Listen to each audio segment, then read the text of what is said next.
महाराष्ट्र केसरी हर्षवर्धन चे सासरे आज ते आपल्या सगळे दोन शब्द बोलणार आहेत त्यांच्या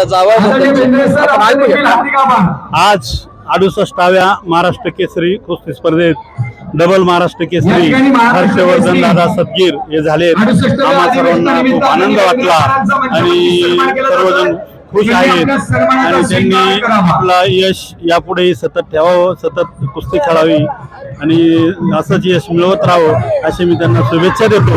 आणि खरं तर हर्षवर्धन बापू हे आपल्या महाराष्ट्राचं एक रत्न आहे, खूप संयमी असं व्यक्तिमत्व आहे, खूप असं चिकाटी आणि सातत्य मेहनत खूप आहे आणि खूप मेहनत करता येते। मेहनत पाहून इतर लोकांना पण असं प्रोत्साहन देतो, तर लहान मुलांना खरं तर ही प्रोत्साहनाची बाब आहे।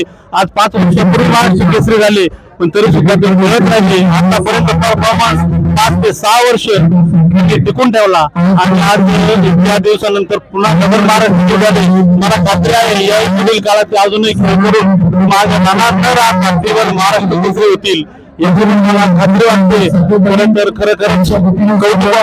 कौतुकाचे पात्र आहेत। नॅशनल चॅम्पियन आहे ना, नॅशनल चॅम्पियन पाहिजे,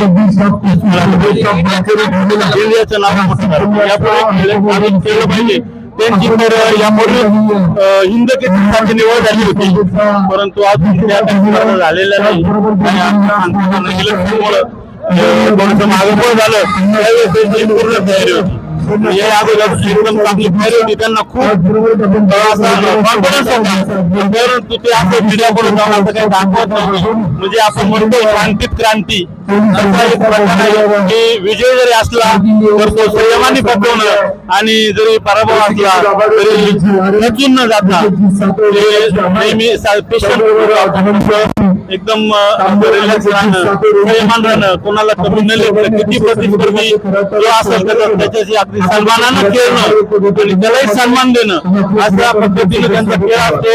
समोरच्याला सुद्धा त्यांच्याबद्दल आदर वाटतो, आम्हा सर्वांना त्यांच्याबद्दल आदर आहे, सर्व समाजाला, त्यानंतर आजच्या महाराष्ट्रातील जनतेला, आमच्या नाशिक जिल्ह्याला, नगर जिल्ह्याला सर्वांसाठीच आहे। आमचे लोक किंवा आमच्या परिसरातील लोक अगदी त्यांना एक रत्न समजतात, काही आमच्या विभागातील एक रत्न जन्माला आलेला आहे आणि खरोखरच त्यासारखं त्यांचं व्यक्तिमत्व आहे, सगळ्यांना आदर्श आहे, सगळ्यांना प्रिय आहे आणि सर्वांना आवडणारं व्यक्तिमत्व आणि असे काही आहे सर्वांना ते योग्य वाटतं।